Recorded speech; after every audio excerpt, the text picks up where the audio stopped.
nations with very different basketball pedigrees as Canada takes on Colombia in a battle for a spot in the semifinals. Hello, everyone. I'm Carl Gay alongside Amy Audibert, ready to break it down. Amy, it is win or go home time. Stakes are high. The nerves are real. Every possession matters as we take a look at the bracket. You just called Team USA with a dominant performance of the Dominican Republic. The winner here sees the Americans in the semifinals.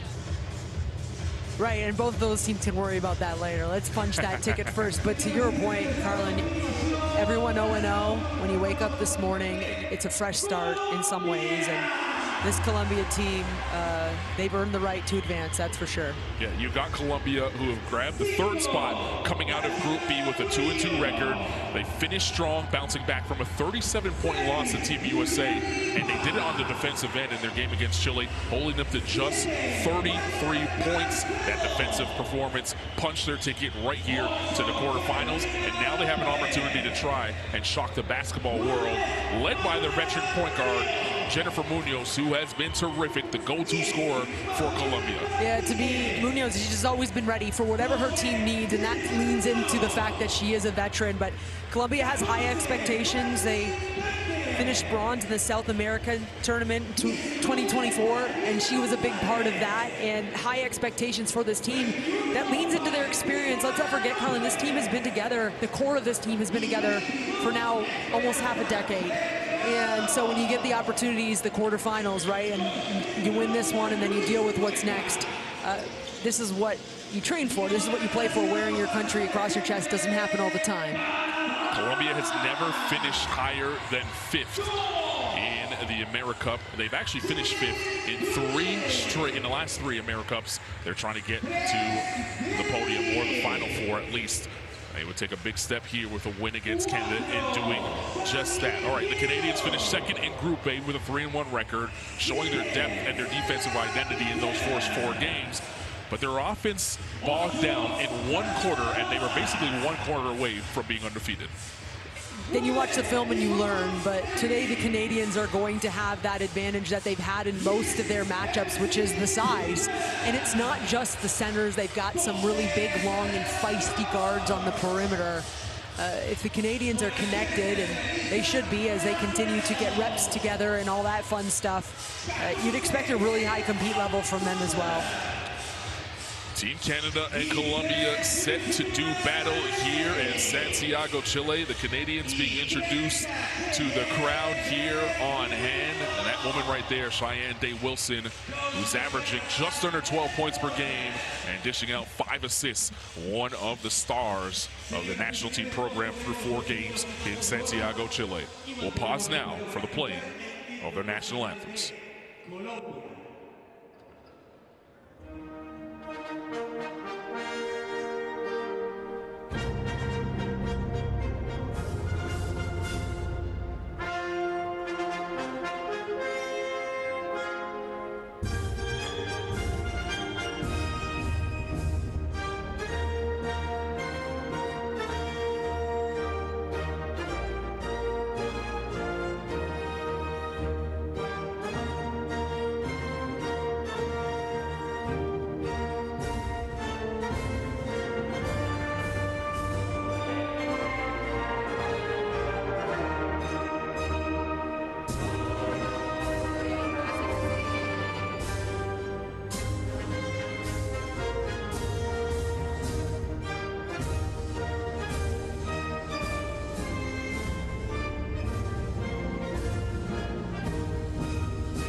Nos mantenemos de pie con respeto para el himno nacional de Canadá.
Un fuerte aplauso para las selecciones de Colombia y Canadá.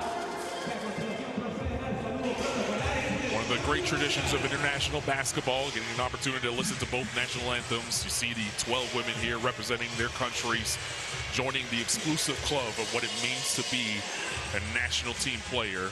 So much pride here on the line for both of these teams. And a lot at stake as each of these programs are hoping to punch their ticket to the Basketball World Cup next year and eventually the Olympic Games in 2028 in LA. Our three officials on your screen right now: Juan Fernandez, Diego Chincanato, and Claudio Andreas Vargas from Argentina, Brazil, and right here in Chile. We've met the officials. Now an opportunity to meet the starting lineups for these two teams. We'll start with Colombia. It'll be Uniani Paz, Manuela Rios, Mabel Martinez, Jennifer Munoz, and Daniela Gonzalez. Same starting five for Colombia throughout the tournament. For the head coach, Luis Cuenca. And when you look at this Colombian starting five, Manuela Rios has been a terrific point guard and a table setter for her unit. Yeah, I love the way in which she runs and pushes pace. Her team does an excellent job following, and game planning in this matchup going to be huge. With, you got to look at Paz. She's pretty much the size on this team against a big Canadian team who has been averaging 19 offensive rebounds a game. A lot on her shoulders right there. Manuela Rios averaging just under 10 points per game and over 3 dimes here for Colombia. Starting five for Team Canada: Shea Cawley, Sammy Hill, Iman Ejim, Kayla Alexander, the captain, and Cheyenne Day Wilson. For head coach Nell Fortner, and Kayla Alexander has been efficient here in Santiago, Chile. Yes, just talked about Paz. That's going to be, for me, the first couple minutes in the matchup, two matchups. The point guard, Rios Day Wilson, and the fives. Those two positions are going to be instrumental in their team's success moving down the stretch here. As you get that look at Nell Fortner and her senior women's national team debut in terms of she is now at the helm of the program, brings a ton of experience, and really has this Team Canada playing, I would consider, a pretty high level, considering this group has really been put together as all these teams. Probably about a month ago, 3 weeks ago, right? A little bit different for everybody. And so they don't quite have the experience that the Colombians had. We talk about half a decade with that core, a little less of that with Team Canada. And so that requires a lot of attention to detail as these games start getting a little tougher. Nell Fortner has been where Canada is trying to get to. She led Team USA to an Olympic gold medal back in 2000, leading that team in Sydney, and now trying to do the same for Team Canada as we are inside of a minute before we tip things off here in our second of 4 quarterfinal games here in Santiago, Chile.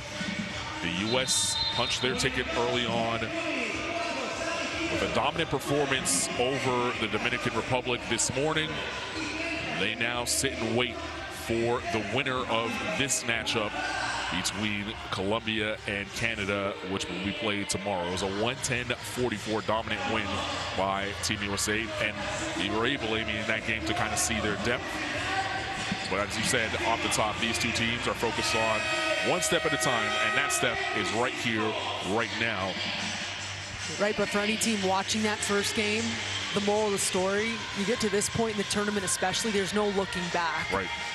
Team USA was up 34 at half and won that game by 66. They really put their foot on the gas. And that's the requirements here to win these games now. 40 minutes of everything you got, no matter what.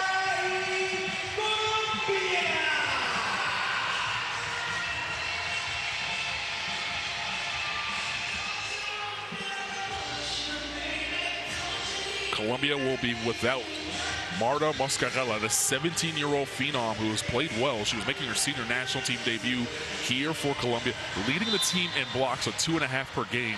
She's out with a right leg injury, and that will be the end of her tournament.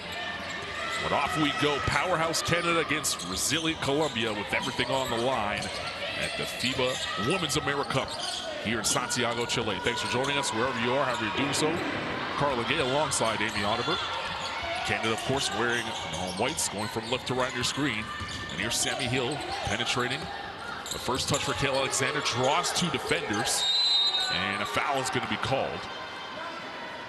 And this is where Colombia can get into trouble. They've got to be very intentional about their defensive possessions and how they're choosing to attack the post players. They don't have as much depth at that position with Mascarella not available.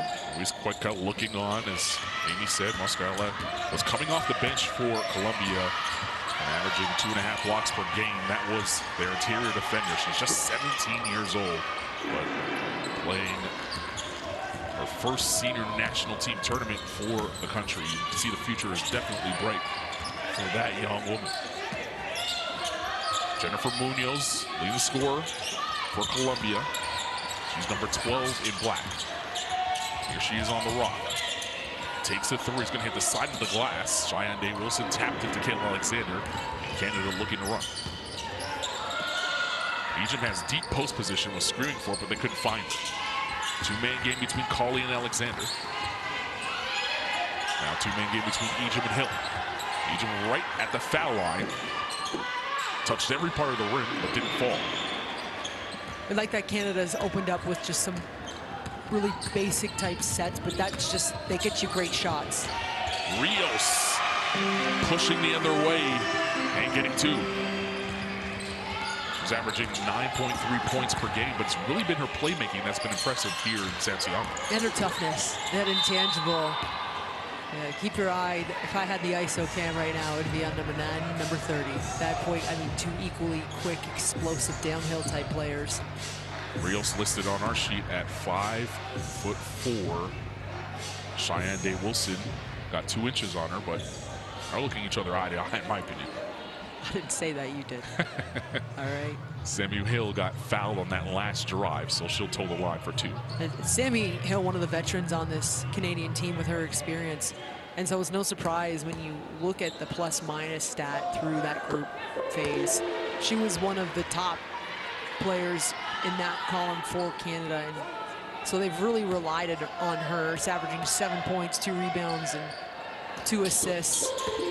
Really does a nice job running in transition on the wings, and right there just puts Canada on the board. Get to the free throw line, knock them down, and here's some full court pressure. Yeah, Hill a plus 17.5 in her time on the floor for Team Canada through the first 4 games here in Santiago. She's guarding the leading scorer for Colombia on the other end, named Munoz. This is Rios turning the corner, able to get into the paint, falling to the deck, kept possession, found Gonzalez. Shot clock winding down. Canada comes away with the theft. Sammy Hill from the corner for 3. In and out. Egypt almost had a rebound, and Maybelle Martinez, the oldest player on the team for Colombia, at age 37, dribbles back the other way. Here's Martinez. Offering for 3. Can't get that to fall. Egypt vacuums in the rebound. That's why Paz needs to stay in the game, though. She will help find her teammates shots up top. Wilson with the drive, can't get it to drop. Alexander with an offensive rebound, but they're going to call a travel as she got bumped and couldn't keep her pivot. We saw in game number 1 that the officials are going to let a little bit more go here in the quarterfinals. And as long as it's consistent, you don't mind. And you know what? The first 3 minutes, it sure has been, and it's fine, right? And you got to expect that as these games tighten up. There's a little more on the line, and teams are going to go at you a little bit tougher, maybe. And let's not forget, these are now crossovers. These are not group phase teams. Ball going out of bounds. Canada was playing in Group A in pool play. They played El Salvador, Argentina, Brazil, and the Dominican. A long pass coming this way that goes out of bounds. And it will be baseline inbound for Canada in the front court. And this is where Colombia's got to keep their composure. Because of the way they had 19 seconds left on the shot clock, so they only had a couple more seconds to get the ball over half. It turned into a heave. Sammy Hill got away with an extension, which knocked Munoz to the ground. The officials didn't see it. Now it turns into a turnover, but a bad one, because Canada's going to inbound the ball right on the baseline. This is where you talk about playing through things, understanding that these games going to happen. The international level, I think there's a lot more off-ball extracurricular stuff, creating advantages. I love it. I'm not complaining about it, but you got to expect it. Egypt underneath. Can't get the bunny to drop. And maybe Martinez will push back the other way.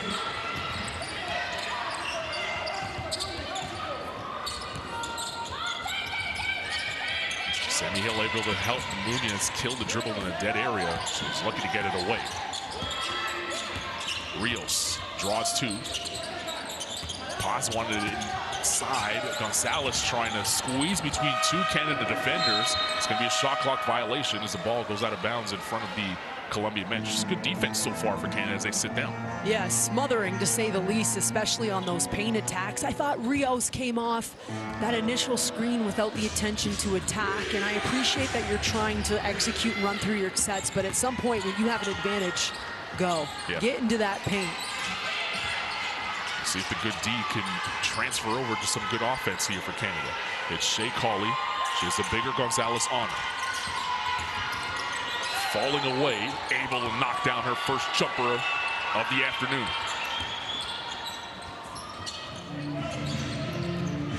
Talk about experience. Shea Cauley has it. Has played over 100 games. In fact, her first game here in Santiago, Chile against El Salvador was with her 100th appearance for the senior national team, as Paz missed that bunny inside. It's going to stay here with Colombia. What a pass from Rios. Over her head, in reverse, no look, and stay ready when you play with guards like that. I don't know if Paz was quite ready to shoot that ball. Gonzalez, she can hit this. Her three short that time, and Cauley with the rebound. Sammy Hill speeding to the hoop, can't get that to drop. It's going to stay here, 17 on the clock for Canada to work with. And we'll get the first sub of the afternoon. Vente will check in for Paz. Vente a little bit more of an offensive threat for Colombia. Paz, better defender. And now does Canada look to get Kayla Alexander going a little bit with the clear size advantage out there. Yeah. Some touches. Rios, smallest player on the floor, able to corral that rebound. And she'll push ahead to Munoz. Munoz has not looked for a shot yet. She crosses over on Hill. And Hill's going to pick up the foul. First team foul for Canada here in the first. Colombia's really good. A couple of their backcourt players, Munoz, Rios in particular, they're smaller, but they know how to use that to their advantage. And that was a perfect example with the tack. Munoz just got underneath Sammy Hill and forced the body. Rios behind the back to Vente, but Kayla Alexander there for the rejection. It's going to stay here with 7 on the clock. How did Rios sneak that pass between two defenders? It's twice we've seen her hit those type of post player passes, and fun. Martinez's threes in and out. And the rebound falls to Egypt.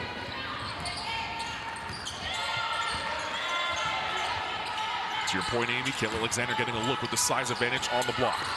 Unable to convert that time. The foul's going to be on Egypt. As she deposited Munoz to the deck. And Vente's got to work her body against Kayla Alexander, in which you saw with the size disadvantage. But the counter, Carlin, give Kayla Alexander space. It was, to me, a little rushed of an attempt. That be quick, don't hurry. Make that first step quick. But don't rush, because you've got the clear-cut advantage inside. Gonzalez blocked by Egypt.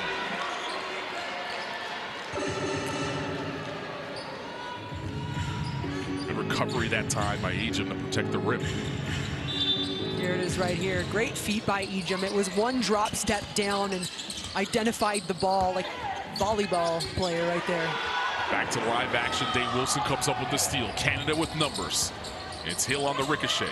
She'll pull it back out. She wants Kayla Alexander to present. Instead, she goes to Egypt in the lane, and she's able to get 2. That's like stealing cookies for a kid. Egypt inside against anyone smaller. She's just gonna go look to body you up at the rim. Probably more comfortable with contact than without it. Munoz trying to rip through on Dave Wilson. 5 to shoot now for Colombia. Delgado, who just checked into the game, tees up a 3. It's off. And Dave Wilson on the run. Back the other way for Canada. Hesitates and goes to the rim. She can't get the left-handed layup to drop. And now Colombia will push the other way.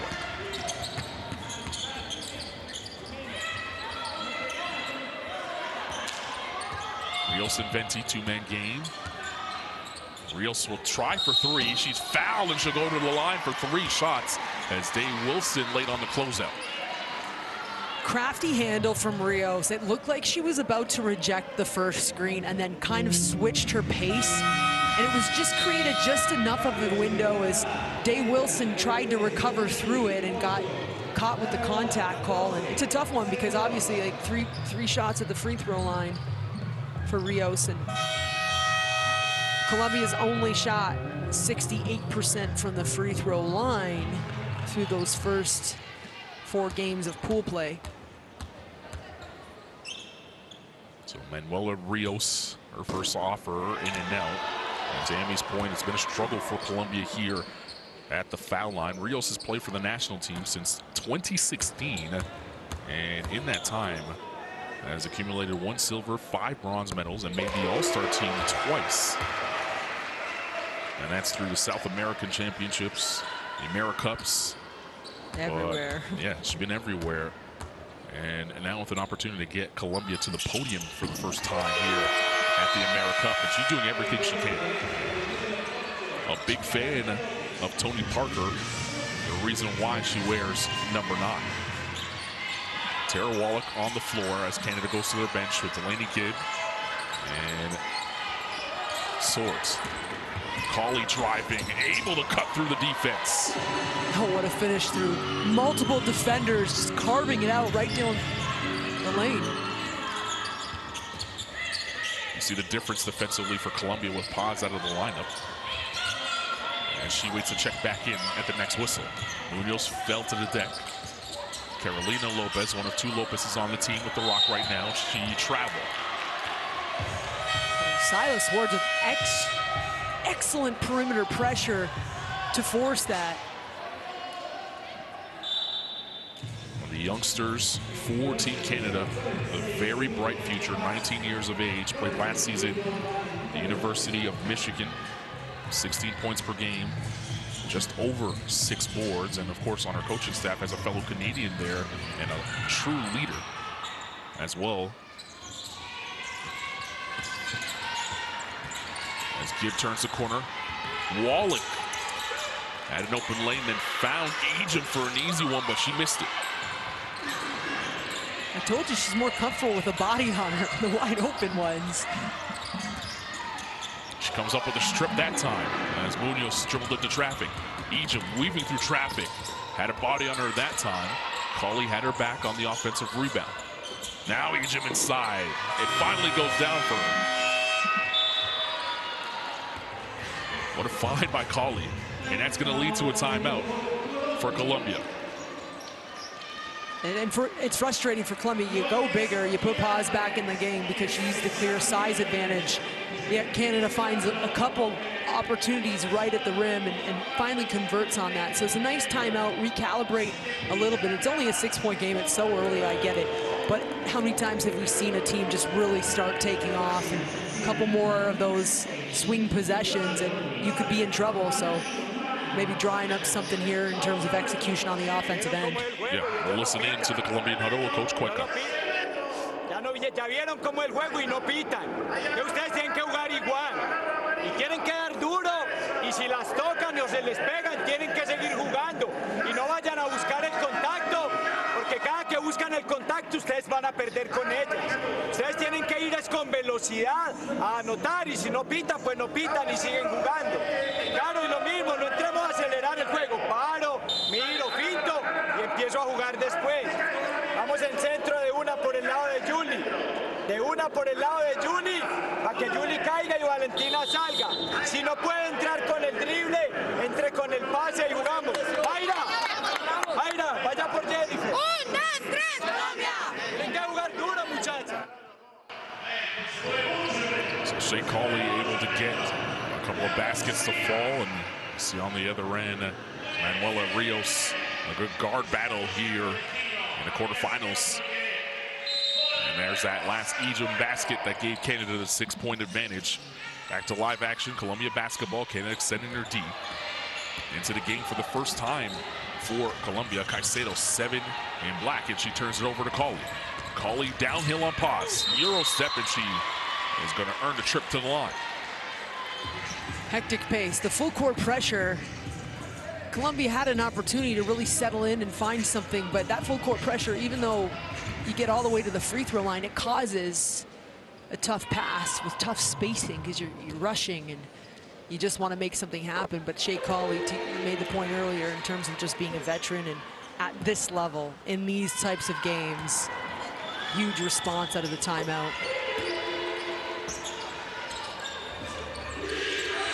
So again, Canada extending the pressure.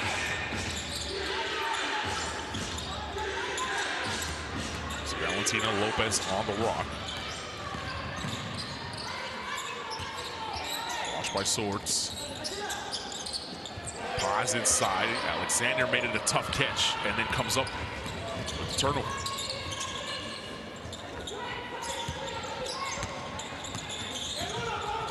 Cauley weaving through the Alexander screen. Delaney Gibb, they're all over her. Alexander had it poked out of her hands, and you see the difference in what Paz brings to the table versus Venti for the two bigs for Colombia.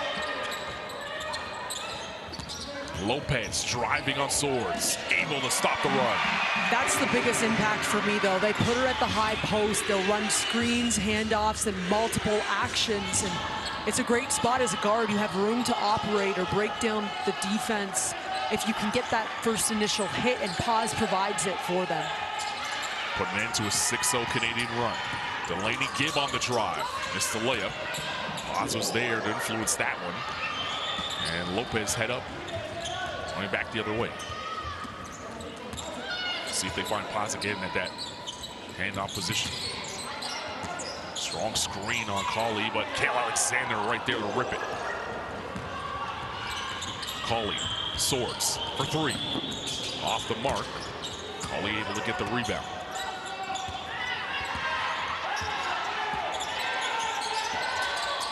Cauley will try. It's a 2. That was short, and a foul away from the basketball is going to be called on Lopez as she held on to Tara Waller. Yeah, Lopez is trying to make a play with a way undersized in that matchup. A little too much on the box, and it's an unfortunate break for Colombia because you need to grab some of those rebounds, right? I'll say third chance opportunity on this possession for Team Canada now out of the baseline out of bounds. Look at this, just execution. You drop the play and you get a shot you want. Swords coming up short just again. Yeah, a good shot. And Egypt was able to get another possession for Team Canada. Under a minute to play here in this first quarter. Gibb driving, slapped out of her hands by Paz. Paz just making such a big impact inside, even on that, waiting for the Gibb drive. And Gibb tried to extend the ball, right, to like get it past the defense, but then you give Paz a little bit of space. If you watch that replay, like her eyes are just focused on that molten rock, nothing else. 2.4 for Canada to shoot. They get it inside. Egypt knows it, tossed it up. Tough shot, couldn't get it to go. And Valentina Lopez came away with the board.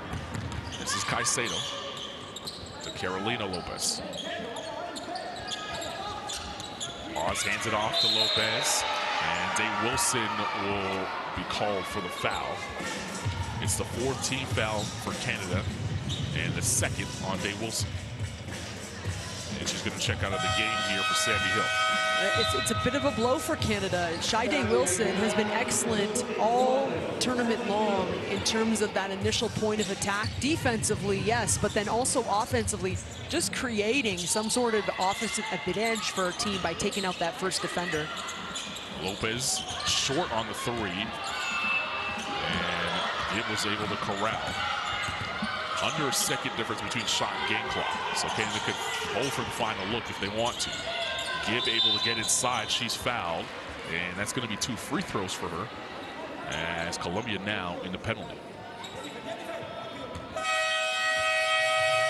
kind of see that. I'll go back to it, the size advantage for Canada really wearing down on certain possessions for Colombia. How many have we seen now where Colombia was about to come up with the stop, they get called for a foul or something because they're just really trying to scrap away and come up with stops, and it's like 90% there. But when you look at a close game, those possessions, they definitely stack up. Well, Delaney Gibb has provided some offense for Canada coming off the bench, just under 10 points per game.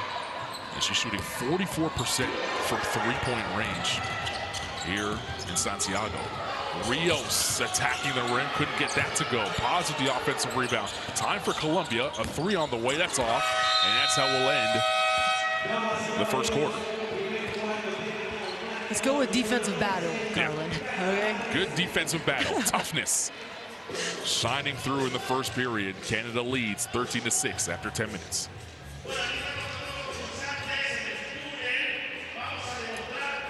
Stats from the first 10 minutes of play now on your screen.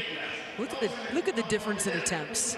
Canada has 9 more attempts at the hoop, and that's problematic for Colombia because you believe at some point they'll start hitting them. As you look at the first quarter, some of the best plays, that's how you come off a little screen with attack intention.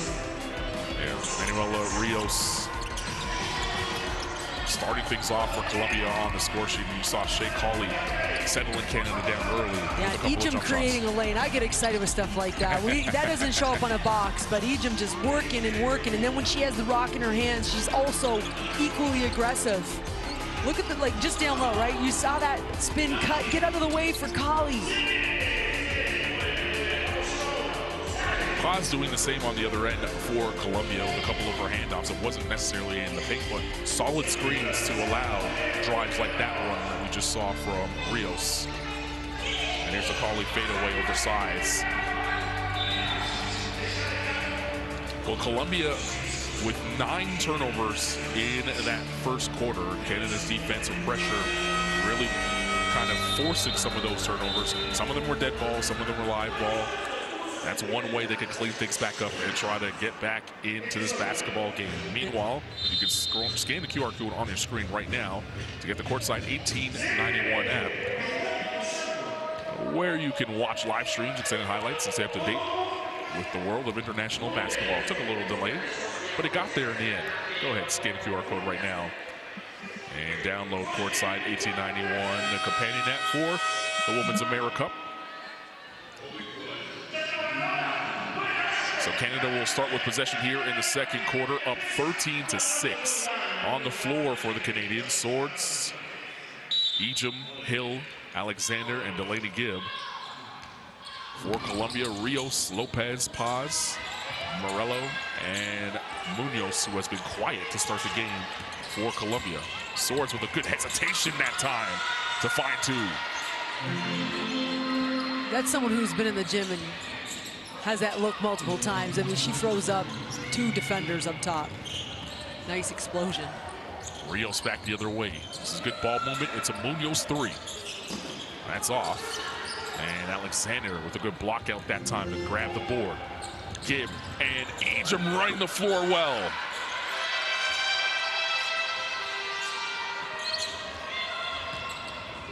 That full court extended defense is causing some issues right now for Colombia, speeding them up a little bit. That's a good high-low pass that Paz caught, and Alexander recovered for the block. And then a good contest on the second attempt, and it's going to go the other way. Munoz is saying, hey, you should challenge it, because I didn't touch it. Coach Cueca says play on. Yeah, Munoz is frustrated. Again, from our angle, Sammy Hill definitely had her wrapped up from behind, and that's why she was probably saying the ball went off of Hill. You got to sit down and defend. Frustrating, but you call this the danger zone, and I believe you, Garland. Right now, you get the feeling that Canada's about to put up some buckets. Swords for 3. Canada extends to their largest lead of the game. Munoz is 0 for 3 so far in this basketball game, watched by Hill right now. And Alexander on the push is going to get called for the foul. It's her first. That will bring Maybelle Martinez back on the floor, one of the most experienced players at the AmeriCup period, but definitely the most experienced for Colombia. And it's a great sub because at some point you're going to have to convert something on a possession. Too many empty possessions. They come back to haunt you because Canada's finding their scoring starting to open up a little bit here.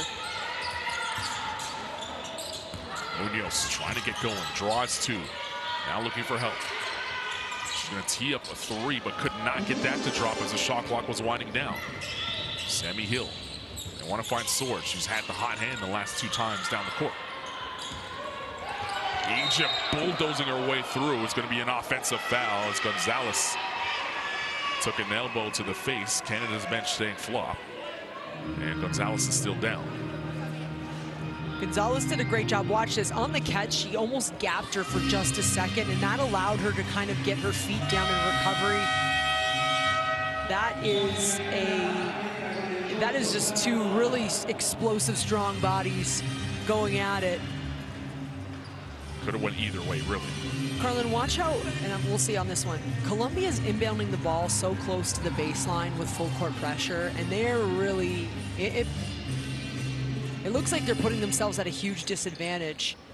Not that time, that's a good free throw line cut, but their guards have been catching and too much ground to cover with pressure. Pause, top of the key. Good screen to free Martinez, and got it back on the roll, but couldn't complete the layup.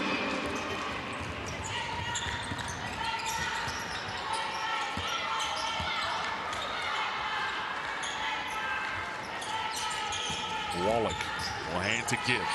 Gibb for 3. Off the mark. And it's going to be allowed to bounce out of bounds. Give Gibb a look like that again. It won't look like that.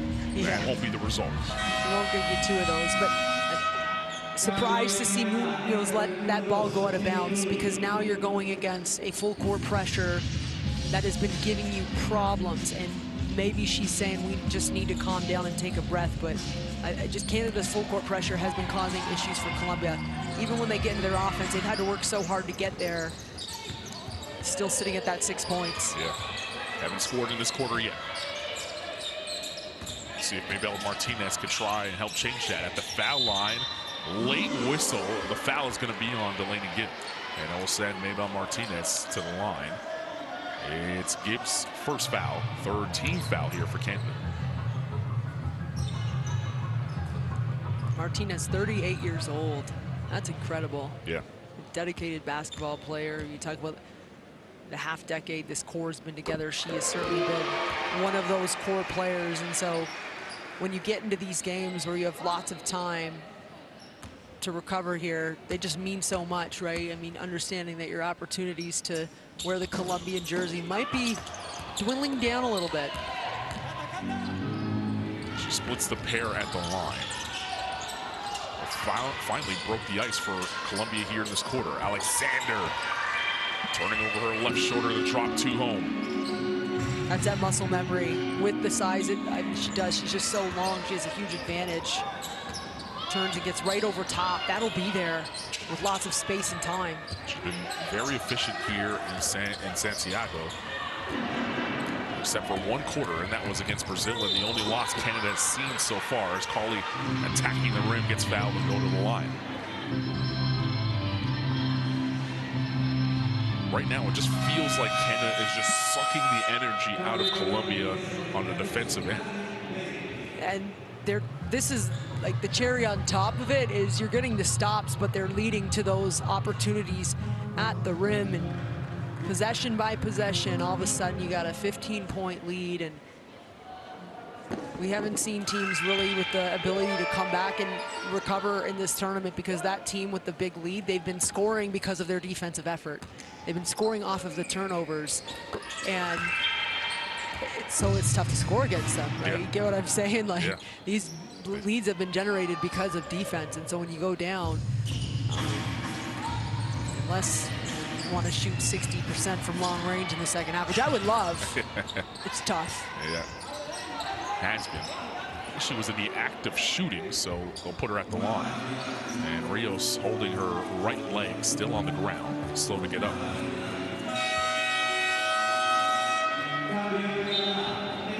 Meanwhile, if you want to take a positive from this play right here as Rios is still on the floor. You see the contact there. That was the 4th team foul on Canada with plenty of time remaining here in this quarter. Good opportunity now for Colombia to put their foot on the gas pedal, continue to try and put some rim pressure on Canada and get to the line and make some free throws as Rios finally gets off the deck. And looks to be okay as she walks it off. Well, Rios probably understands how important she is to this team, and let's not forget, Carlin, too. It's not you're not eliminated after this one, win, lose, or draw, and there's a lot at stake. The winner from this FIBA America tournaments gets a direct spot in the Women's World Cup in Germany 2026 next summer, but they also get a berth in the qualifying tournament. You get that opportunity to compete again, so you're feeling maybe even a little more sharp. But then the teams that finish 2 through 6 also qualify for that World Cup qualifying tournament. That's huge. Yeah. And so you are playing 3 more games, and you are playing them as hard as you can. And so when you look at Rios and your teammates saying, please get up, please be okay. Long story short. Yeah, they're already shorthanded without Moscaela, who has been a huge surprise for the team in her senior national team debut. And that's going to be an offensive foul. They call it on Kayla Alexander. So now Canada with 5 fouls here in the quarter, meaning at any foul that Colombia can draw with the ball in their hand will result in free throws. There you see the hook on Munoz, and that will be the 2nd foul on Gibb. And I took a glance over to the opposite baseline where the Team USA coaching staff is sitting, as they will be playing the winner of this game, scouting obviously. But there was a exact same call in their game against Hannah Hidalgo, and it's almost a muscle. I wanted to see their reaction. It's almost a muscle memory when you're going against practice guys or practice pads. You kind of do that, like you're tagging them, and it's not much, but it's enough to force the whistle. And interesting that we're starting to see that a little more in the last couple games. Lopez blows the layup. Alexander vacuums it in. Marissa Russell into the game for the first time. Draws 2. Cauley open inside to Alexander. The jump hook doesn't fall, and Venti fights off a couple of Canadians for that rebound, and then banged it off the knee of Kayla Alexander. And again, Canada now can set up their full court pressure. See, look at that catch. It's a tough one. Yeah. I know that comes back to bite you at some point in the corner, right on the baseline, but it's soft pressure, so where should Colombia be really trying to get the ball? I think middle or free throw area is always the best. Those kill zones are a little bit higher if possible, but close to the baseline's tough anywhere. Venti rejected by Alexander. She had to turn around and fire it as the shot clock was winding down.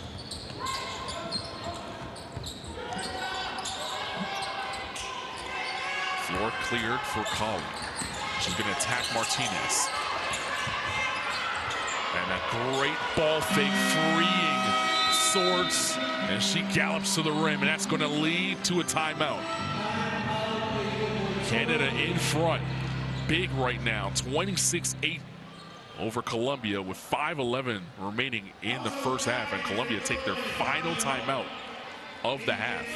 We've seen Canada now get out in transition and run, but now also in the half court, they're really starting to suffocate a Colombian defense.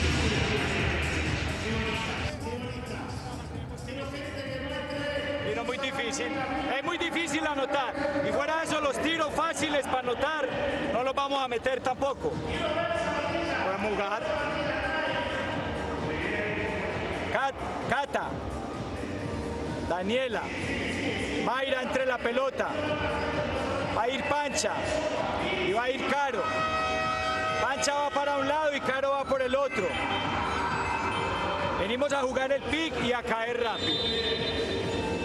Cuando se le vayan a poner adentro, jueguen con más contacto aquí, no se queden detrás de ella. Todavía tenemos...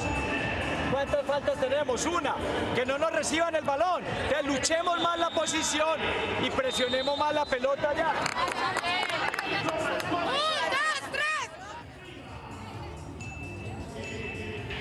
Yeah, big breakdown defensively. Munoz jumps to the sideline, trying to discourage that drive, I assuming down to the baseline, but you really have to rely on your help and your teammates if you're going to give up that type of lane, and that time it simply wasn't there. Swords cooking with 7 points, all coming in this quarter. And has Canada leading 26-8 right now, as once again they'll extend their defense. Caicedo will inbound for Colombia. And without Manuela Rios on the floor and their leading scorer, Munoz, I wonder where the offense will come from for the Colombians. Could it be from Lopez? Her high arcing shot from the nail drops. That kind of stabilizes her team a little bit at the timeout. You settle in, it's a 16-point game. Now you got to stack possessions. Sit down, can you get the stop right here?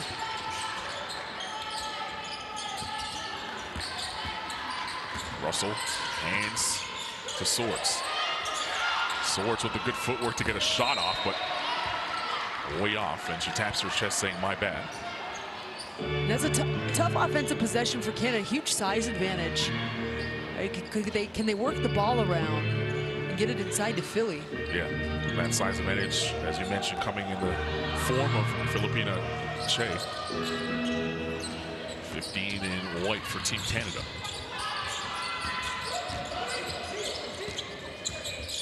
Lopez again getting around a screen. Her pull-up not there. And Cauley will watch it drop out of bounds. Lopez put her hand up. That shot's going to be there if Che's going to be in a drop. Yeah. She did a nice job of just kind of like staying down and not getting beat. So you force the jumper. Those are wide open jumpers. Cauley bulldozing her way to the rim. Again, without pause on the floor, that drive has been available for Canada. Here's Venti. Delgado will tee up a three. Indeed.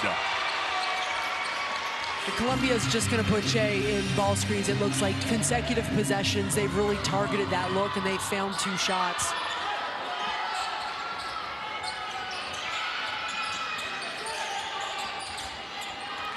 Che at the nail. Hill on the curl. That's a 3. And counted in the foul. Sammy Hill with a chance for a 4-point play. And Canada said, fine, you want to put her in ball screens? We'll do the same thing. There's a reason the defense was out of control closing out on Sammy Hill, because they had to fight through a monster screen. And so that's the response. You're like, oh, coach, we're good. We can play that game too. And Sammy Hill, with the experience, certainly lets it show with a 4-point play. But I always say, you got to give the screener like a point or 2 of that. Yeah, Come on. She gets a screen assist for the advanced stats folks out there. Yeah. Oh, I love the screen assists. I think they should be on this paper right here, They the ones be. that everyone sees. Deep 3 there by Delgado off the mark. And a rebound for Cauley. I like that a former player is advocating for more stats to be put on our stat sheet. It's great. A little biased. But how about, like, again, the initial hit and then the dive, giving Che Cauley a whole lot of room. And I'm a fan of Filipina Che because she's worked so incredibly hard. Yeah. Really competing in that global jam 2 summers ago up in Canada for Carly Clark, who's an assistant there with Team Canada. And we went to Oregon. Kelly Graves, I love him. He's runs such a great program at Oregon. And you just look at her conditioning and how hard she's worked. There we go. Missed the bunny. The Global Jam, of course, a U23 tournament organized by Canada Basketball in Canada. And to your point, Amy, allowing players like Filipina to be involved with the national team program and play in tournaments, games that mean something in between bigger events like this AmeriCup and at home. Absolutely, and those provide further motivation, right? You get to play, you get to wear the Canadian jersey, but then you know, like, you're so young. If you keep your head down, just keep working and working, those opportunities will continue to come, and they certainly are. Yeah. Gonzalez inside, Venti. Delgado hasn't been afraid to pull the trigger. Trying to find some space. Good footwork to get a shot off, but couldn't find the rim, and Cauley will push the other way. Cauley hands it off to Becker. That was a tough pass to make. Becker couldn't corral. It's a turnover for Canada. And right now, slow to get up. Well, the officials got on it right away, so they did see something. Let's see if we caught it here on the replays. Delgado got hit late. His own Friendly teammate. fire, yeah.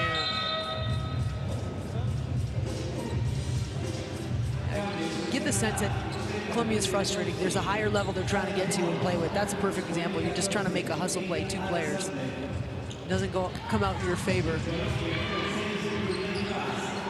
Delgado's back up on her feet, and A-OK. Morello on the floor for Colombia. Here's Caicedo. Zales crossing over on Becker. Here's Delgado looking for space. Inside, Pod's gonna have to put it up. Does just in time and able to get it to drop.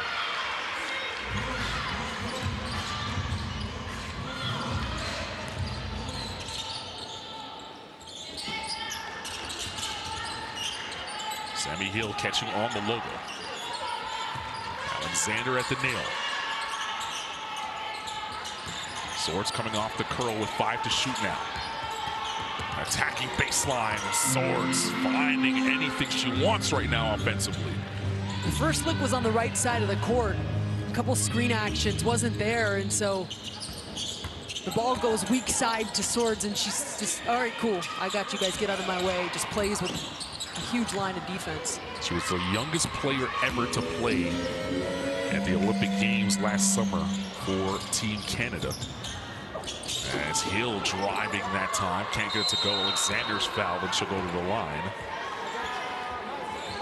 And Swords coming from a basketball family. Her little sis, Savannah, starred for Canada in last year's U17 World Cup. So don't be surprised at some point in the AmeriCup you see another Swords starring for the senior national team. It'd be great if they had an opportunity to play together. And a girl dad, they're coaches' daughters. Yep. Dad played for the Canadian national team as well, was an assistant coach with the NBA G League Nets organization. So yes, you play for the name on the front, but there's some legacy to the one on the back too, what you're saying with the Swords family. And really, to your point, just feel like at least with the women, the young women, they're just getting started. Alexander knocking down 2 free throws there. Her brother also plays. A lot of family connections on this Canadian roster. The Gibb family also with some connections playing for the Canadian national team at various levels.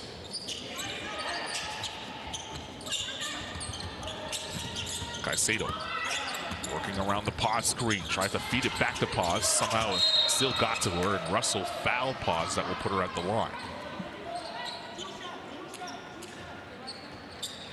You look at the score here, just under 32 seconds left. Game's not over. I mean, there's still a whole half, and still, you look at the score and you're like, all right, you can definitely get some stops and push back in a little at a time.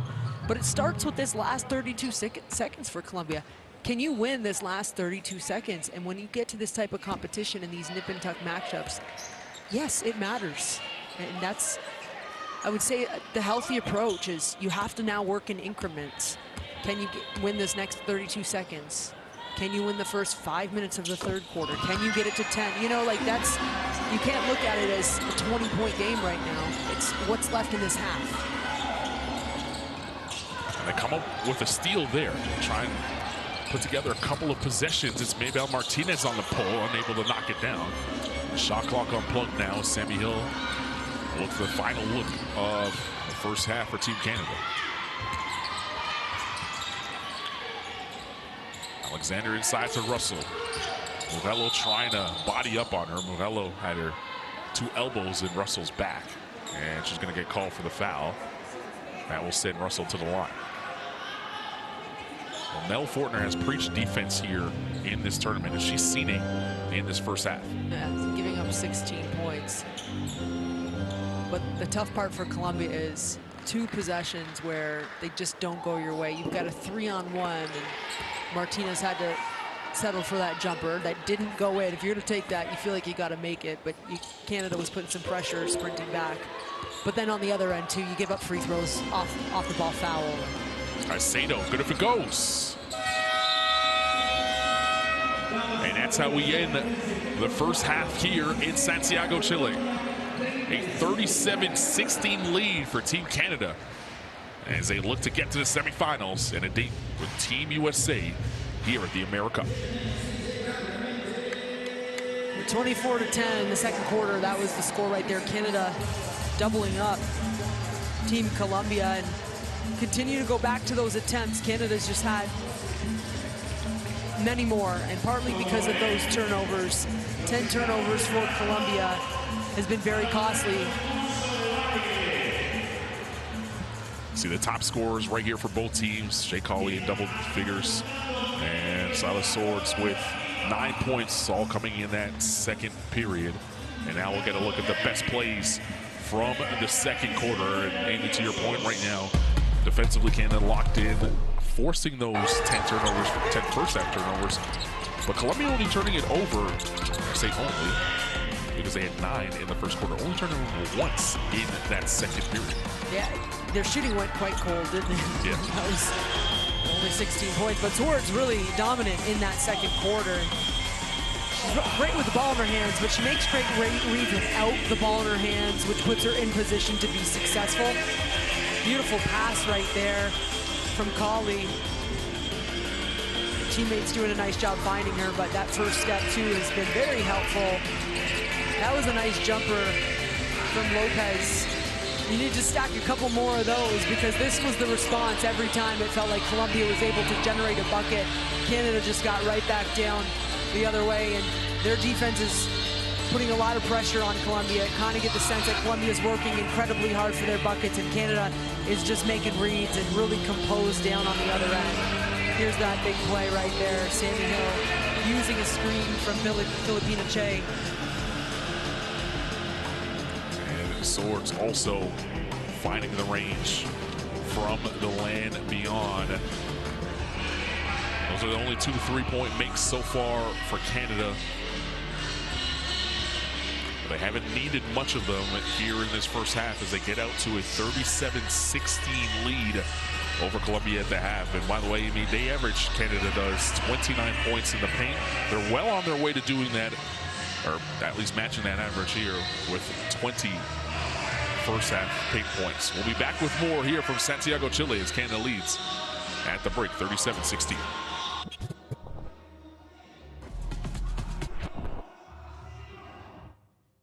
Health, justice. We sometimes take these simple things for granted. They're not common for all of us. We are all born on the same planet, but not with the same opportunities. Whatever our gender, color, belief, or capability, we are one. We are all on the same team. Let's convince those who never thought they would do it that they can. We can. Together, we are stronger.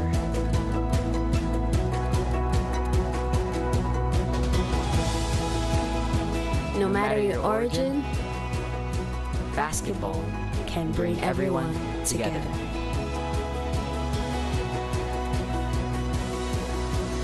Basketball for good.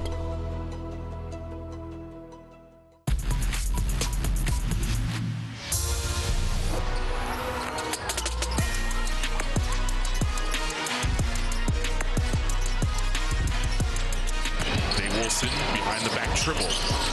Tough layup. And Shy Wilson will go to the line for one more.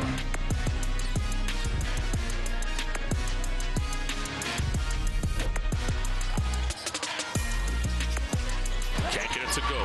And Miles looking to push the other way. Fires a pass to Stokey. What a look.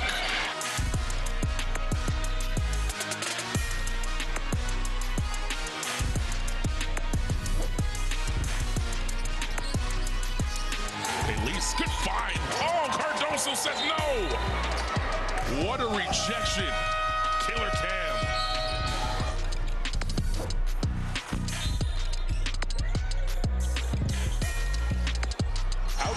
is Rios.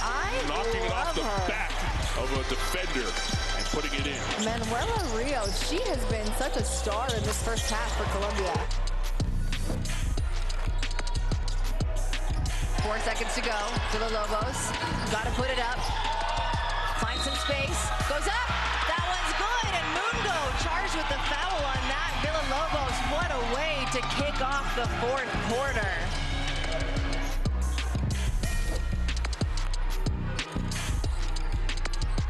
Jay Wilson, step back, deep three. Nothing but net.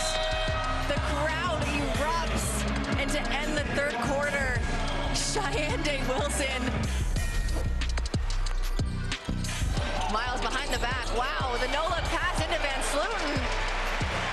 The crowd liked that one. That was pretty.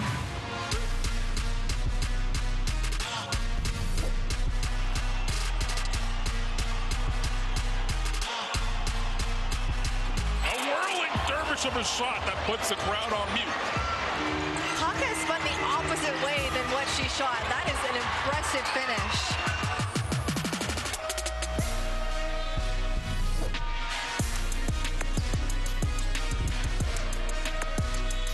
Oh my gosh. Sorry to interrupt you, but at the end of that one, Sarah Villa makes the bucket for Argentina to push the lead.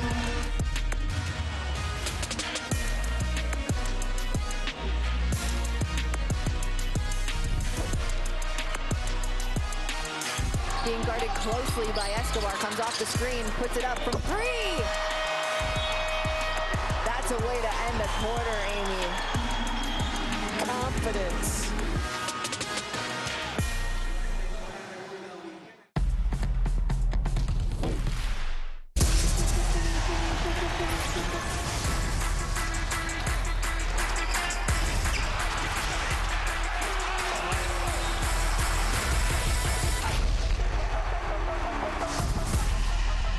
That is unbelievable.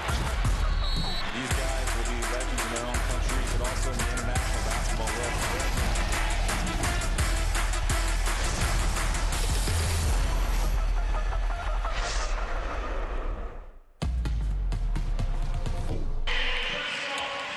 Back we are here in Santiago, Chile at the FIBA Women's AmeriCup on quarterfinals Friday. And Team Canada leads 37-16 over Colombia in our second of 4 quarterfinal matchups today. We'll take a look at the top scorers. Manuela Rios leading the way for Colombia with 5 points. And early on, Amy, it felt like she was able to kind of get anywhere she wanted to. Even got Cheyenne Day Wilson in some foul trouble. But that full court pressure mitigated her impact in that second quarter. See if they can get back to it in third. The majority of her scoring has been from the free throw line, and so she has to get, when she has the ball in her hands, I think getting downhill and really just trying to attack. And she can finish at the rim great, but then also just trying to collapse some defense and create lanes from her team. And that might be Colombia's #1 offense right there. And so staying in the game, not getting into foul trouble, but then just that first point of attack, can you get into the teeth of the defense and make something happen? A lot on her shoulders here down the stretch in the second half. On the other side, Team Canada being led by Shea Cauley with 10 points. And Canada took a while to see the ball go through the hoop to start this basketball game. And it was that jump shot right there that felt like the offense opened up a little bit for Team Canada.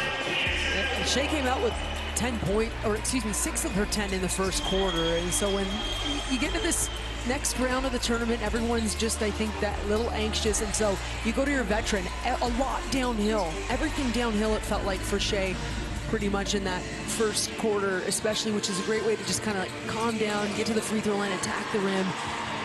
She's really good at making her reads, too, because there's a fine line between pulling up, setting up, running it, and then doing that, right? Like running something, running some time off the clock, but then she sees that first initial hit and just goes with it. And it's always a fun type of player to play with because she's not a robot. She's reading defense and trying to really make something happen. Points in the paint. You mentioned Canada averages 29 points in the paint through their group phase. Right now they have 20. but it's not just their bigs. It's a lot of that is perimeter players attacking and getting inside, and that's a really healthy shot profile for the Canadians. We'll get an opportunity to see the team stats for both teams. First, Colombia here. They're 16 points, 4 dimes, and 21 rebounds in that first half. And if you were coming into this game saying, hey, what does Colombia have to make sure they do is, 1, take care of the basketball, but 2, compete on the glass. And Canada right now +9 on the glass. They were able to slow down some of the turnovers, just 1 in that second quarter, 9 in the first. So there is a recipe for a path for a comeback in this game, but as you said in that first half, Amy, it's got to be really play to play and in chunks. You can't get it back all. You know, there's no three-pointer or one shot that's going to erase this massive lead that Canada has right now. Yeah, it's short-term goals, and I would say for Colombia, the first one is that first possession. Can you get it to go in your favor? And then stack it and go from there. Is Canada going to push back and score? Yeah, like you're not going to hold them scoreless, but limiting their runs. Canada went on an 8-point scoring run. It was their biggest run. To me, that's not a massive run, right, but they probably did that more than once. And then that's how you get into the hole, the 21-point hole that Colombia is in. But are you able to come out of it? Absolutely. You have lots of time. Yeah, largest lead of the game right now for Team Canada, the 21-point advantage that they enjoy at the halftime break. Team stats for the Canadians. 30 rebounds. They were +9 in that department. Fast break points, just 6. Considering the amount of turnovers that they were able to force in that first half, to have just 6 fast break points, good sign for Colombia. Yeah, but the reality is for the Colombians, someone has to score. Somebody's going to have to step up and be a great scorer, and they simply just haven't had it. Your leading scorer, Rios, has 5 points, and it's just, especially when you're down 21, it's not going to cut it. Would I anticipate that being more by committee because they have so many capable scorers for the Colombians? Yeah. Do I think everybody else probably needs to just be a bit more efficient in their opportunities? Absolutely. That being said, they also have a couple players that are capable of kind of just trying to take over or orchestrate a game, and that's Rios and Munoz to me. That's where that starts. Yeah, Munoz very quiet in the game thus far. 0 for 4 from the field. Has not seen bucket go through, and Rios, as we mentioned, is leading the way in terms of scoring.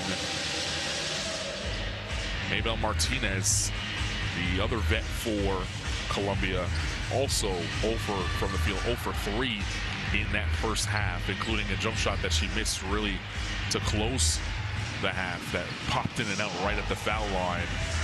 So if they could get those two going, Colombia, I could start to put some positive plays together and try to get back into this basketball game. So as both teams head to the huddle, we'll have an opportunity to eavesdrop in on the conversation and see what the Canadians are talking about.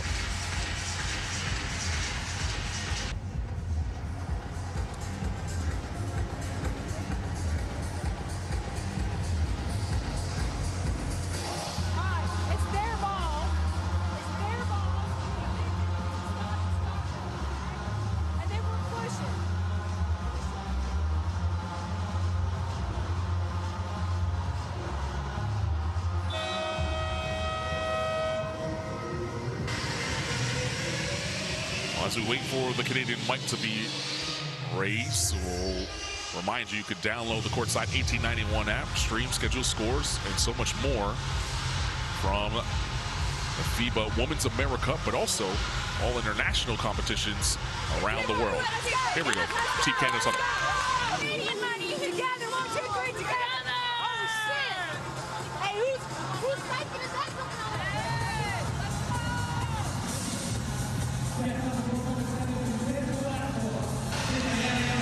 Plenty of smiles in that Canadian huddle. There you see the 5 on the floor that will start this second half, huddling up. Hill, Egypt, Alexander, Day Wilson, and Cauley.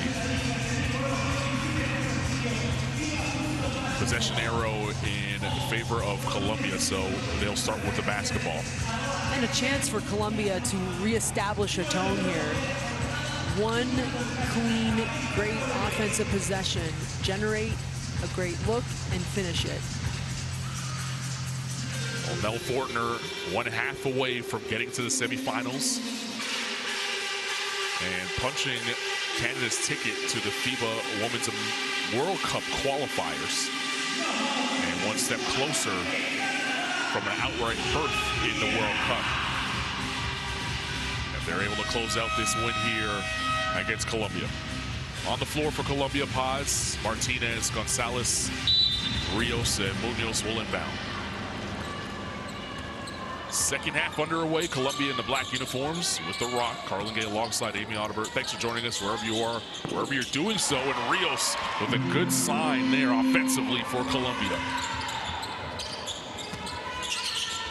Here's Hill, Day Wilson, Alexander, Cauley, and Ejim, the 5 on the floor for Canada. That's a 2-foot on the line as Cauley trucks it home. Well, that's the tough part for Colombia. You have to work equally as hard on defense as you're going to have to work on offense to create some opportunities. Rios dribbling the ball into the leg of Alexander. Nate Wilson came up to steal and then gave it back. Ejim guarding the smaller Rios. Rios lost possession again. Day Wilson now will push. Day Wilson attacking the rim, was fouled and should go to the line. One thing's for sure, Cheyenne Day Wilson is not afraid of contact.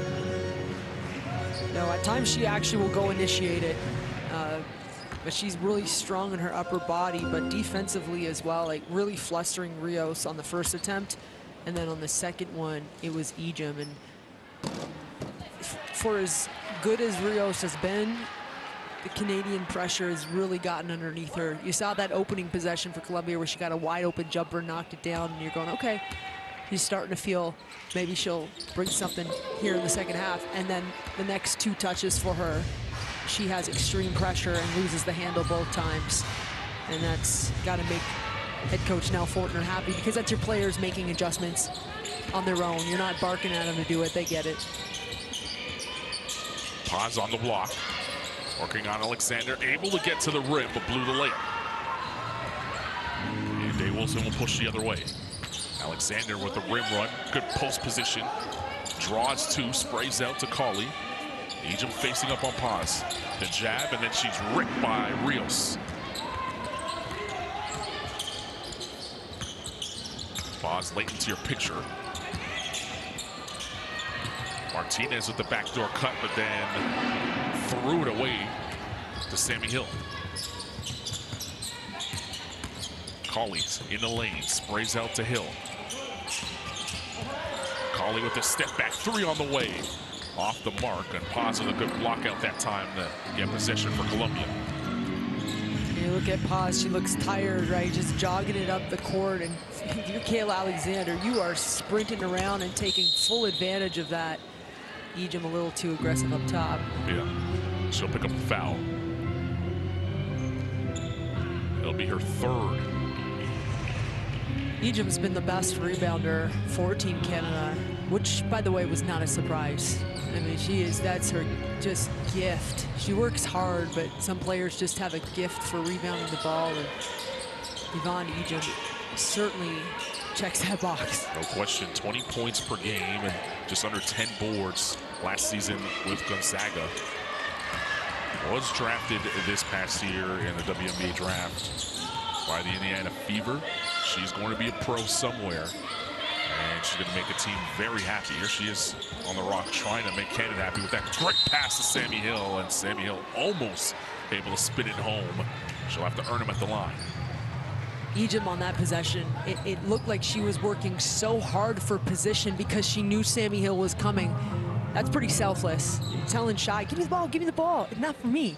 Because that pass was so quick, she could see out of the corner of her eyes the tough cut down. And those are the tough defensive possessions to guard because there's so much movement, and the offense is kind of one step ahead of the ball, and it was a connected set.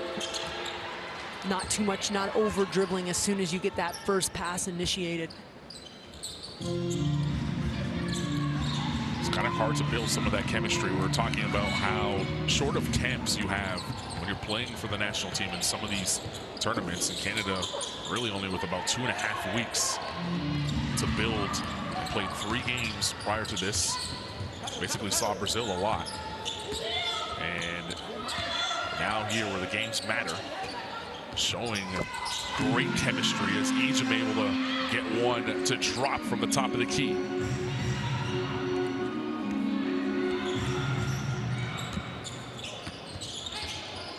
Rios took a shot to the mouth, looks over at the official. Official says play on. Day Wilson with the good sportsmanship. I don't think that's what that is. You're too kind. Well, some subs on the floor for Colombia as Rios will hit the bench. Lopez and Vente will check in. When Lopez was in the game, she was aggressive in terms of looking for her shot. Let's see if that remains here in the second half. Gonzalez trying to work on the defense of Egypt. She's going to get called for the offensive foul with the hook. And again, that same call we've seen now 3 times here in 2 games. The offensive player hooking. Point of emphasis. And so the remaining 4 teams coming up. Maybe quick chat. Yeah. But that spin was so quick and so tough. Sometimes I think you sometimes use your body illegally to create that type of. I mean, against Egypt too. By the way. Very tough defender. Yeah. Dave Wilson able to get one to fall off the glass. By the way, those other 4 teams Amy mentioned, Brazil and Mexico up next, and the nightcap, Puerto Rico and Argentina. Winners of those games will see each other in the semifinals. The winner of this one will see Team USA in the semifinals tomorrow after the Americans were able to defeat the Dominican Republic 110-44 in our first game of the day. That shot off the mark, and Egypt able to vacuum it in. Cauley on the push. Here's Day Wilson. Rhythm jump shot. It's off the mark, and she taps her chest saying, my bad, as she trots back on defense. Day Wilson had a couple games earlier in this event where she really got her team going. Started defensively, just really putting so much pressure on the perimeter, like almost at half court, but then hit some huge shots. She had some big scoring output games, and so you look at a shot like that and you're kind of like, all right, you get that one. Yeah. Leading scorer on this team coming into this game is Cheyenne Day Wilson. She is averaging 11.8 points per contest in the top 10 in this tournament. And yes, her scoring has been there. We know that she could score. She's a scoring guard, but she's been able to find her teammates as well, averaging 5 assists so far through pool play. And here she is on the rebound, on the push, and she's going to get called for the offensive foul as she put her elbow up to protect Caicedo from wrapping around and caught Caicedo in the face. Here it is. And somewhere in the world, there's a Manuela Rios that is saying, see, yeah. I told you. And that somewhere in the world is about 20 feet over. But that's how much pressure Cheyenne Day Wilson attracts. Yeah. And she's feisty. So you almost have to match her with that type of feist. Otherwise, she leaves you in the dust. And Caicedo certainly does. Lopez on the spray. Delgado, shot clock expiring. Able to drill the 3.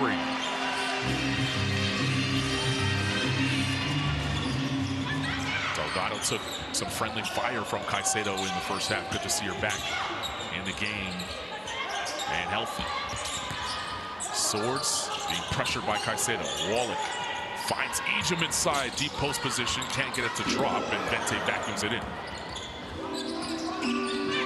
That was the most physical defensive possession that time from Colombia. And results in a stop. Yeah. And like a layup, an Egypt layup at the rim stop. That's big time for Colombia. Lopez inside with the footwork. Canadian bench wanting to travel. And she's able to find 2.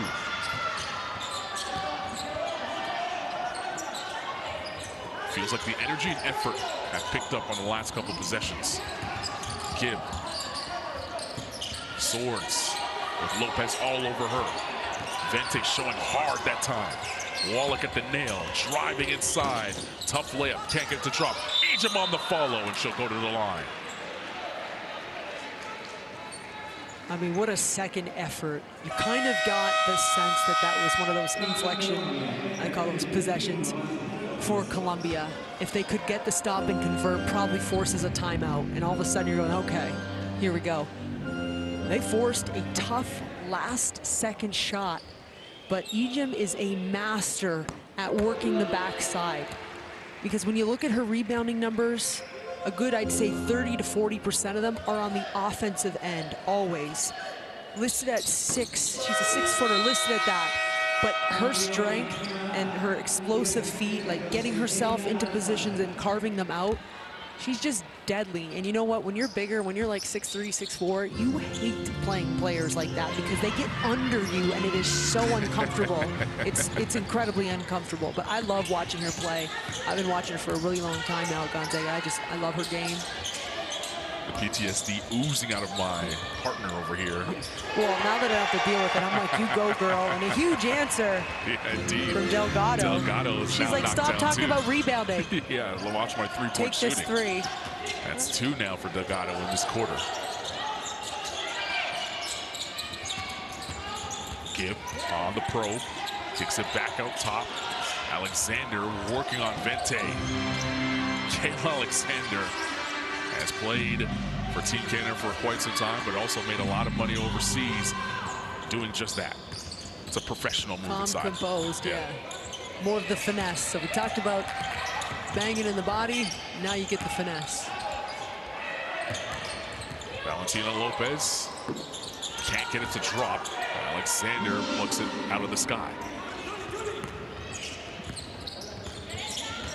Wilson fires to Wallach. Wallach puts it on the deck. Hard drive by Tara Wallach. It's such a quick trip, quick twitch type of read. Catch and go, and at her size and length with the first step there.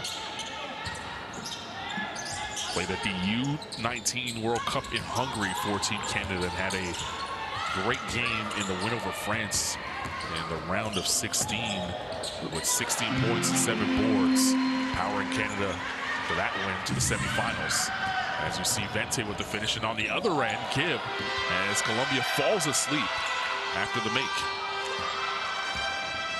It's always a responsibility of a perimeter, usually a top guard, to make sure you're getting back off of misses, but even makes when you're playing teams that want to get out and run, and the best teams here certainly have that mentality.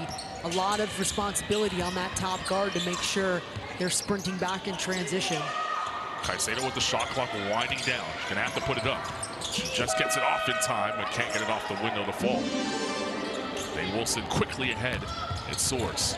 Good hesitation, got bumped, and then gave it away.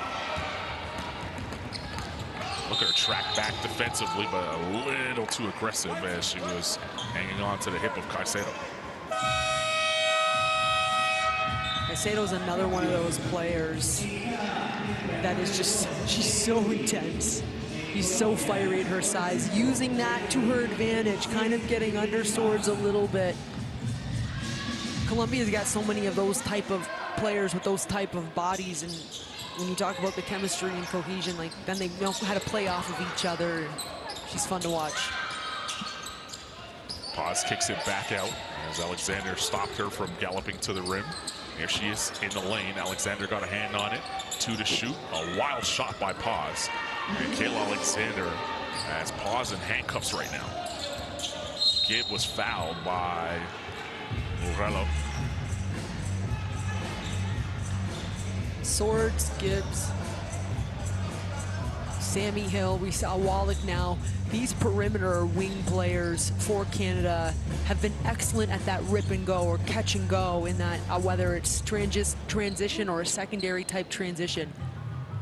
They clearly have the lights to do it, but they also do a really nice job, Carlin, of running wide so that those lanes are there when they do make their catch. They typically have space. And go back to it, Kara Lawson and her staff sitting there scouting the next opponent, which, barring the best fourth quarter of basketball I've ever seen, will be Team Canada.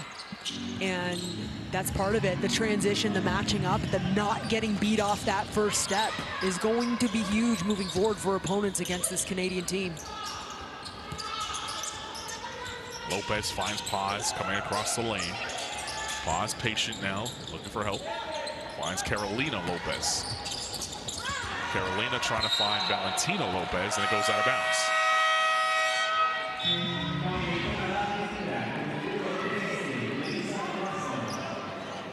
Russell back on the floor for Team Canada.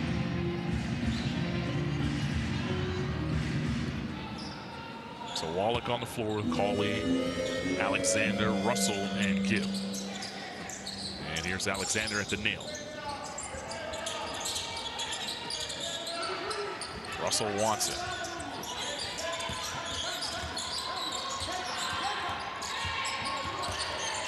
Cauley finds Wallach on the block. Draws two, gonna have to force it up. And that's a shot clock violation for Colombia. You can see Canada working through that set there. And you don't mind those either, just being challenged, and you see Shea Cauley being a great leader on the court, going over and talking to Wallach before coach does, right? Yeah. Just, that's what it's all about now. I mean, using the term sharpen your axe, preparing for what's to come as Kayla Alexander sets a tone defensively. Nice pass over to Gibb, who floats it home. Shooting the gap up top and then snapping right into some sort of full court pressure. Shot clock unplugged, 3 seconds for Lopez to get a look. Can't get it to fall, and that's how we end the third quarter. All smiles right now for Team Canada as they head into the third quarter break with a 58-28 lead over Colombia. It looked like Colombia was going to have a bit more success scoring there down the stretch in that third quarter, but you credit the Canadians because they sat down and locked up on defense. Look at the free throw line discrepancy, and that's Canada attacking, and give a lot of credit to those perimeter players for the Canadians for getting into the paint and creating some shifting and misrotations defensively. The best plays of the third quarter, all yours right here, as Team Canada with their largest lead of the game here at the quarter break, up 30, and 10 minutes away from confirming a date with Team USA here at the semifinals. The FIBA Women's AmeriCup in Santiago, Chile. Colombia, meanwhile, their tournament won't be over. They still have plenty to play for, and desperately will be looking for one more win to secure their position in the World Cup qualification tournament, which will happen next spring prior to the FIBA Basketball Women's World Cup. That's what's at stake here at the AmeriCup. The winner gets the automatic berth straight through to the World Cup in Germany. Germany's already there as a host, and we saw Belgium come back in the Eurobasket final, defeating Spain to punch their ticket all the way through.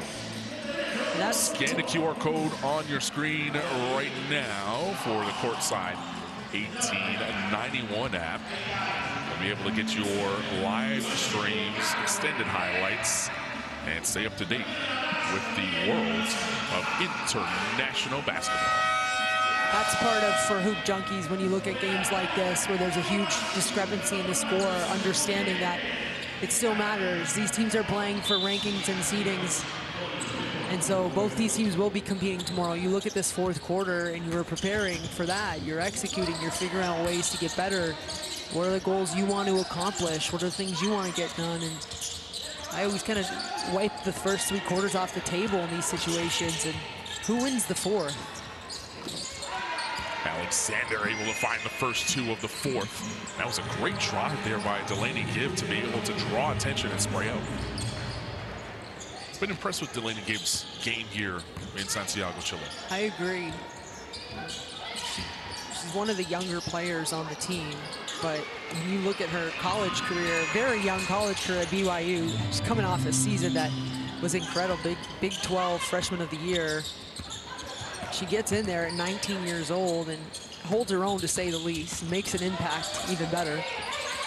Yeah, averaged 17.4 points per contest this past season as Russell drills the 3. And at the big game against the Dominican Republic here in Santiago with 21 points in just 21 minutes. She's instant offense coming off the bench for Team Canada. Munoz kicks it to Caicedo. Caicedo with the floater in the lane.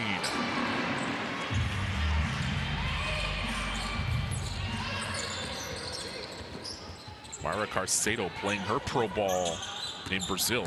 She averaged 15 points over there and just under 7 boards. At her size is pretty impressive as Wallach drills a 3. Three-point shot now starting to fall for the Canadians. And Amy, we always talk about it in tournaments like this. You mentioned it, win the fourth quarter, but to carry some level of momentum over to your next game is always important. If Canada's shooting the ball as well as they do right now in this first couple of minutes here in this fourth, going into the semifinal matchup against Team USA, that could open up the floor for Kayla Alexander, who's going to see more size against the Americans. That drive there by Morello laid it in. I would anticipate maybe a bit more three-point shooting here from the Canadians down the stretch. They've done a great job scoring in the paint in this game, but Nell Fortner talked about it earlier in the event that they like the 3-ball and they want to get them up. So in pool play, they've averaged 71 attempts from the field, 27 of those attempts being from long range. And you want to continue to generate those good looks. There's a paint touch and a fadeaway. Yeah, they have 13 three-pointers here tonight, this Team Canada. So not the volume that they expect in games, but they haven't really needed it in this one. Valentina Lopez's jump shot not there, and Cauley will push back the other way. Cauley inside to Alexander. And she'll take a 3. That's off. Wallach will chase it down and kick it back out for a reset. Gibb attacking, ripped by Caicedo. And Caicedo with numbers. Sprays it out to the corner. Munoz in front of the Canadian bench. And they're going to call a foul on Wallach on the closeout. Munoz looks like she was hopping there. Maybe there's an airspace. Come down on a foot possibly on the closeout. But that's, obviously Colombia would love to make the shot, but that's a good possession in transition, especially if you're like, what shot do you want to get? That's a good option for them in the corner. So those are, I guess, the small victories, but I'm not going to say moral victories. It's still business. It's still a business approach. You still have a game to play. And so 6 minutes, 34 seconds. How can you swing things for you in your favor, understanding everything you're doing today you take on to tomorrow? Munoz just having an off night here. Came in to this game as one of the better free throw shooters at the line in the tournament. You saw her miss that first one. She was shooting 94% prior to this game. You get out of the pool play, Carlin, and you're playing better defenses who have game planned against you. She's definitely missed some shots that she would typically make, but her shots have been tougher. Yeah. And her touches have been limited because Canada has come out with a scouting report and they've done a really solid job executing. Yeah, she has 4 points tonight, shooting 16% from the field. Potter into the game, and she's fouled, and she'll go to the line. Got submarined that time by Paz. And Potter and Paz having some words right now as you take a look at the replay. Never heard that term, but I get it. Submarine. I think Paz lost her balance. And she was trying to grab onto Potter to stay standing. She was. So Emily Potter, the last player to check into this game for Team Canada, playing in Serbia last year for Crvena Zvezda, averaging 14.5 points and pulling down 8.5 boards. Another member of that 2023 AmeriCup Canadian team also. So as these games get a little tighter, some of these players have experience at this level.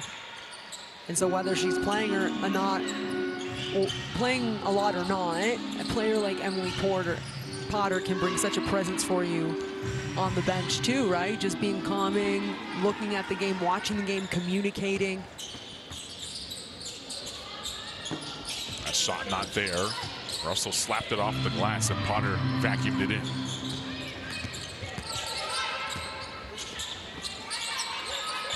Becker going to use the Russell screen. Day Wilson now will run off Potter. Nice pass inside the Potter from Day Wilson.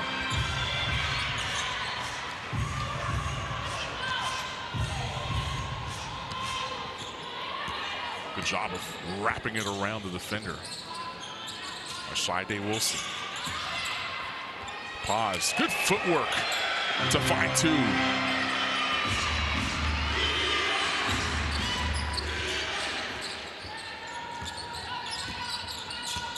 Potter and Paz still jawing.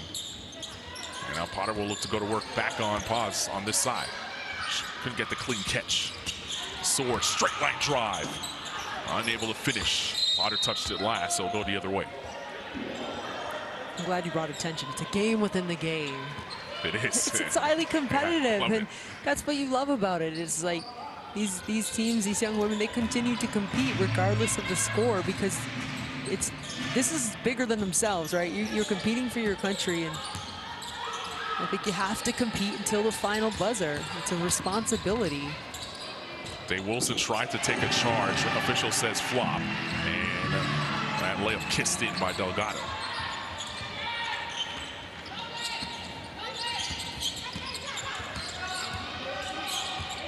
Russell, they go back inside the Potter. It's almost like the team knows there's something going on between Potter and Boz and trying to find her every time down the floor. Russell with time winding down, gonna have to put it up. Toss it up at the rim, never drew iron, and it's gonna be a shot clock violation. Sammy Hill gonna skip off the bench, come back into this game.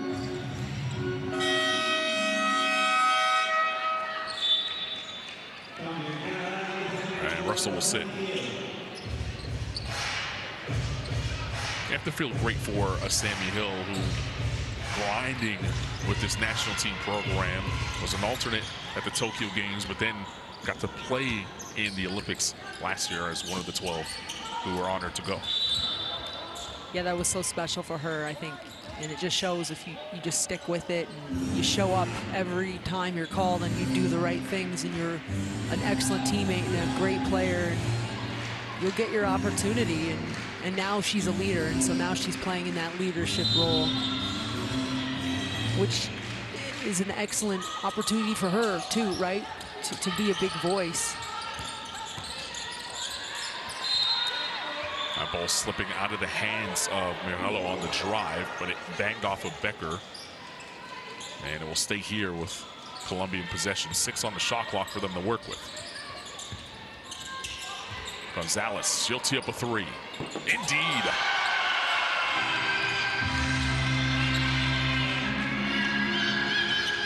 We haven't seen much of Daniela Gonzalez, but last year at South Alabama in NCAA averaged just under 10 points per game, grabbed 6 rebounds. And she does have the ability, as you saw on that last possession, to step out and shoot the 3. Well, I like her 2 basketball inspirations as Diana Taurasi and Delle Donne. Yeah. Both capable of knocking that down, making them proud. She does hope to play in the WNBA one day. And you talk about inspiration. She's an inspiration herself now, playing with this national team and this Colombian national team who, will have some of this junior players or the youth players playing for the national team looking up to someone like a Daniela Gonzalez, who's just 22 years old. So she could have those dreams of trying to be the next Taurasi or Delle Donne. Someone's thinking about being the next Gonzalez. Yeah, exactly. Many of them may be sitting in this Chilean gymnasium over the week. They had so much local support. So it's been an awesome tournament in that ways. But she's one of those players, to your point, when you look at this Colombian team, they've had this is an interesting time for them. They have this core, but now they're starting to find some younger talent to introduce. I mean, Gonzalez is certainly one of them. Marta Mascarella, 17-year-old, 6'3", was fantastic. Unfortunately, suffered a lower body injury earlier in the tournament, so you're not seeing her today. Yeah. But when you you look at these younger players and now you're integrating them with your more seasoned core, you think a berth at a pre-qualifying tournament will be important for them? Absolutely it would, and that they have to remember that as they continue to compete tomorrow and forward on. And it's an opportunity for them to also get scouted, Amy. Like, when you play these type of tournaments, rosters aren't set all the way in concrete for next season.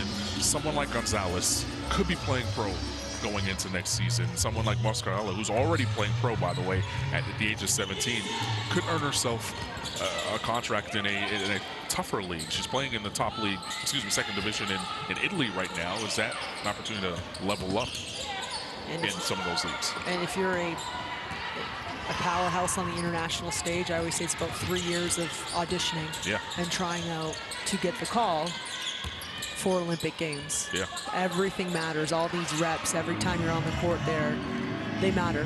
And these players, they, for the most part, have been played like it the entire tournament. Here's Lopez, weaving through traffic.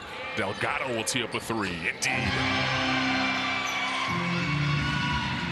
Can you feed Delgado, get her in a pocket, so tomorrow, maybe she sits in that pocket still, right? When you get a shooter that's ignitable and hot, feeling good, and change the way a game goes. Absolutely it can. Yeah, she has 14 points and has knocked down 3 threes in this half alone. As Caicedo gets to the basket, fouled by Potter. Potter's pointing to the floor saying she was not in the act. Let's see if the officials are going to give her 2 shots. They are. Let's take a look at Sammy Hill. And we'll get a timeout here with 1:43 remaining as Canada leads 71-46. So now we can kind of project ahead as time winds down in this one. Canada will play Team USA in the semifinals tomorrow. We know that. The winner there moves on to the gold medal game and guarantees himself a medal. But now Canada can kind of check off some of the things that were on their list coming here to the AmeriCup. Step number 1 was trying to top their group. Okay, they didn't do that, but they did get a shot to play here in the quarterfinals. Check mark. Check mark number 2, secure that World Cup qualifying bid. This win does that. Check mark. Now check mark number 3 is to make sure you get a medal, and that starts with a victory against Team USA tomorrow.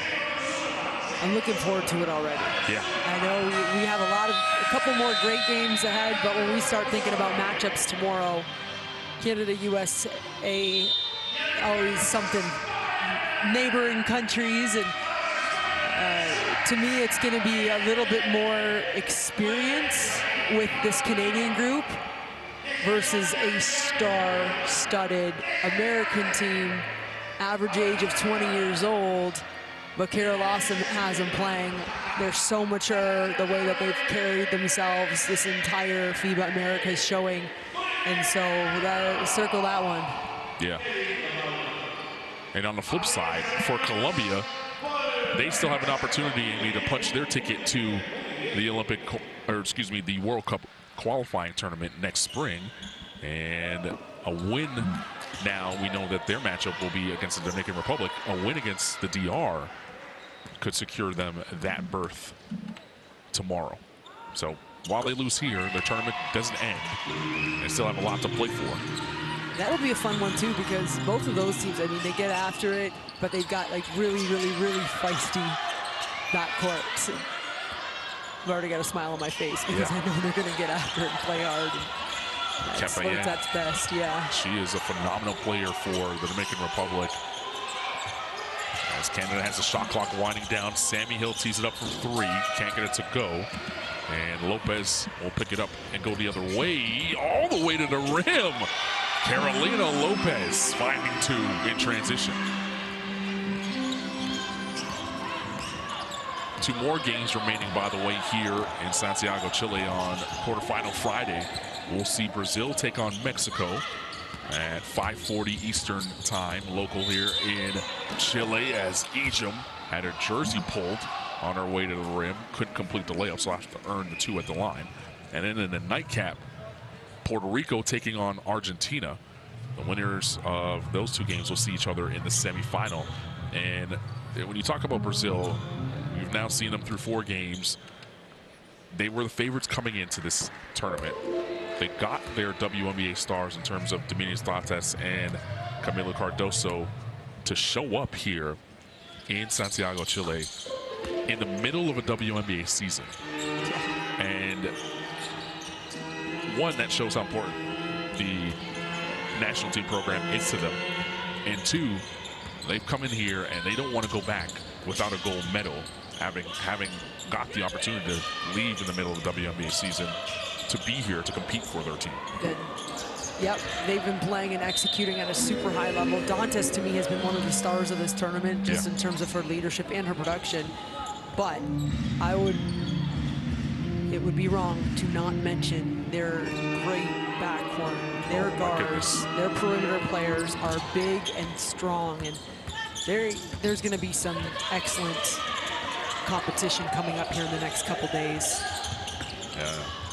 Elena Gonzalo, one of the vets of that team, she's shooting the lights up from 3. In fact, 50% from deep. Are you kidding me? And Bella Nascimento, the youngster, with her opportunity to kind of help build with this national team program for Brazil. The clock winds down here. Canada will take the win. And now we officially have our matchup set in one of the semifinals. As Canada able to cruise to a victory here in the quarterfinals with a 73-49 win over Colombia. Well-executed, business-like approach for the Canadians. Once again, just playing with balance. It's kind of the similar trend we've seen with the teams that have been really successful here. Is they've had sequences of players, if that makes sense. A player, you know, we see outside the swords really have a couple up and downs on both sides of the ball, and then somebody else kind of makes an impact. And those are, to me, the best kind of wins, when everyone gets to say that they really had imprinted or impacted winning today. And so it's a great win for the Canadians. Cauley and Ejim led the way with 12 points each. As Amy just mentioned, Swords with the 9 points coming off the bench for Team Canada. You see Sammy Hill in a leadership role right now for Team Canada, reminding them that this is just part of the plan. You now go to the next step and try and get a victory over Team USA in the semifinals.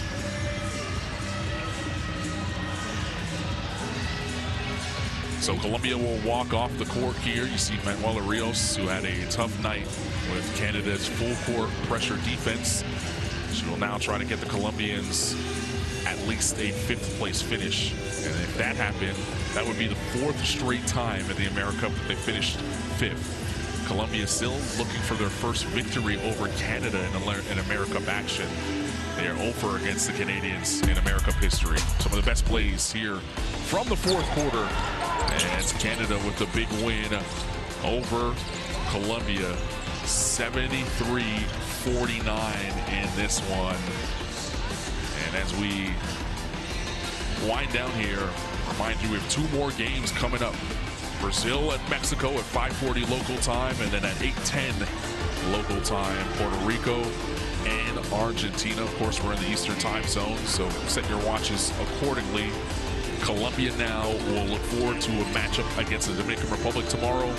And at 5:40 local time, again in the Eastern time zone, we'll see Canada take on Team USA in the semifinal for a berth in the AmeriCup final on Sunday. I thought Colombia played their best quarter in the 4th. They played loose. They got the ball moving around quite a bit, and so that's the type of thing really that you'd hope they carry on. But Canada should be very proud of their effort and execution in this game. 34 paint points for the Canadians, and this one at 15 points off of the 15 turnovers that Colombia coughed up. 18 turnovers that Colombia coughed up in this one. And Nell Fortner will be happy with the way that her team defended, and will find a way to now game plan for the excellent Team USA, who was undefeated here in Santiago, Chile. For my broadcast partner, Amy Audibert, I'm Carlin Gay. We will see you soon as you take a look at the schedule of the day. Remind you that Team USA with the big win over the Dominican Republic. You just saw Canada defeat Colombia. Those two teams will now see each other in the semifinals. There's the updated bracket right there on your screen. Brazil, Mexico coming soon, and Puerto Rico and Argentina in the nightcap. Those two games will determine who ends up in the Final Four here at the Women's AmeriCup in 2025. Keep up to date with everything here in the AmeriCup. FIBA.basketball is your website, or download the Courtside 1891 app. For Amy, I'm Carlin. We'll see you soon.